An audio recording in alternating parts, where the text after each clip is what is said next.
जय हिंद दोस्तों।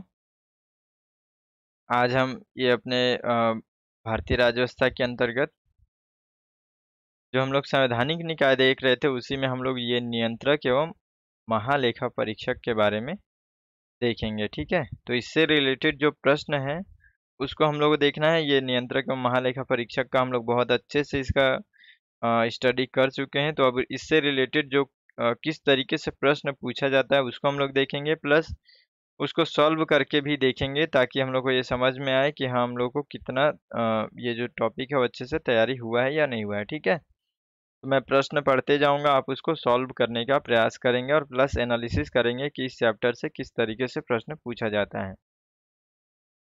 चलिए देखते हैं पहला प्रश्न। केंद्र सरकार के व्यय को नियंत्रित करने की शक्ति किसमें निहित है? ये आरआरबी 2006 में पूछा गया प्रश्न है।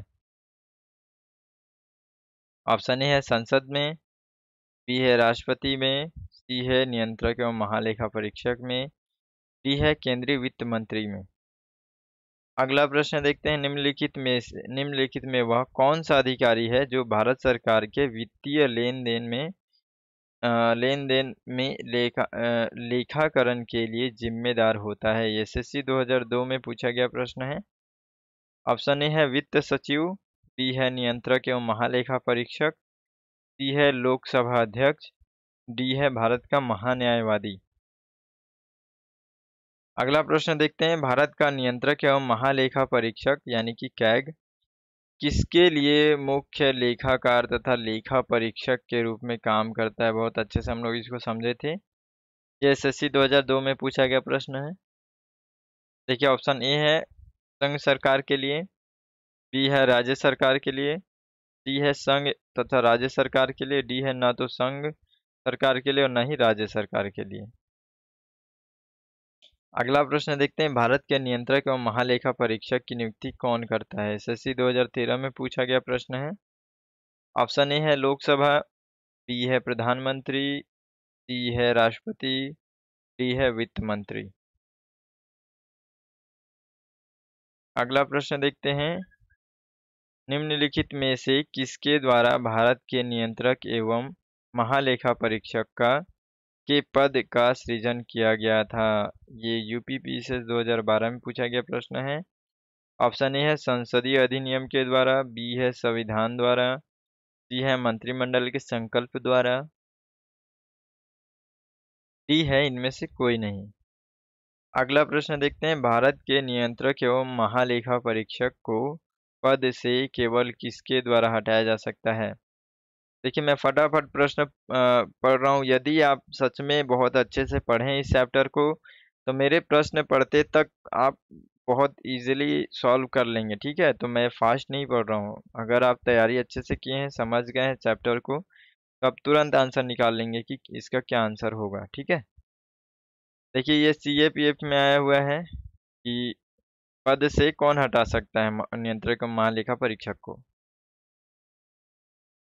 ऑप्शन ए है संघ के मंत्रिमंडल के परामर्श से राष्ट्रपति के द्वारा, बी है उच्चतम न्यायालय के मुख्य न्यायाधीश द्वारा, सी है भारत की संसद के दोनों सदनों में संबोधन के उपरांत राष्ट्रपति के द्वारा, डी है भारत के मुख्य न्यायमूर्ति के परामर्श से राष्ट्रपति के द्वारा।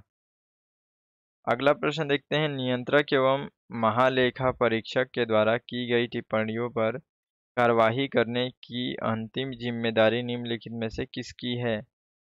यूपीपीसीएस 2015 में पूछा गया प्रश्न है। देखिए ऑप्शन ए है संसद, बी है उच्चतम न्यायालय, सी है भारत के राष्ट्रपति, डी है राष्ट्रीय विकास परिषद। आठवां प्रश्न देखते हैं। अगला प्रश्न ये, निम्नलिखित में से कौन स्वायत्त शासी जिला और क्षेत्रीय परिषद की निधियों की लेखाओं का लेखा परीक्षा कराएगा? ये सीडीएस में 2018 में पूछा गया प्रश्न है। ऑप्शन ए है भारत सरकार के द्वारा संचालित चार्टर्ड लेखाकार, बी है भारत का नियंत्रक एवं महालेखा परीक्षक, सी है राज्य सरकार के लेखा परीक्षक, डी है कोई भी चार्टर्ड लेखाकार। तो इस तरीके से ये प्रश्न पूछा जाता है, ठीक है, नियंत्रक और महालेखा परीक्षक से। तो इस तरीके से ये जो है संवैधानिक निकाय के अंतर्गत जो जो मेन चैप्टर था, जो जो मेन आयोग थे, उन सभी के बारे में हम लोग अच्छे से चैप्टर भी देख लिए, उससे रिलेटेड प्रश्न भी देख लिए हैं, ठीक है। तो अब हम लोग देखेंगे जो गैर संवैधानिक निकाय है उसका गठन कैसे होता है, ठीक है, और उसके काम क्या क्या होते हैं, सारी चीज़ों को हम लोग अब अगले चैप्टर में सीक्वेंस वाइज फिर से आगे पढ़ेंगे इसी तरीके से। तो चैनल अगर सही तरीके से आपको हेल्पफुल लग रहा है तो आप ज़रूर चैनल को सब्सक्राइब कर सकते हैं और लाइक करके, और कमेंट भी कर सकते हैं कि आपको सही तरीके से समझ में आ रहा है या नहीं आ रहा है, या फिर और कोई बदलाव करना चाहिए, ठीक है। मिलते हैं फिर अगले वीडियो में, तब तक के लिए जय हिंद।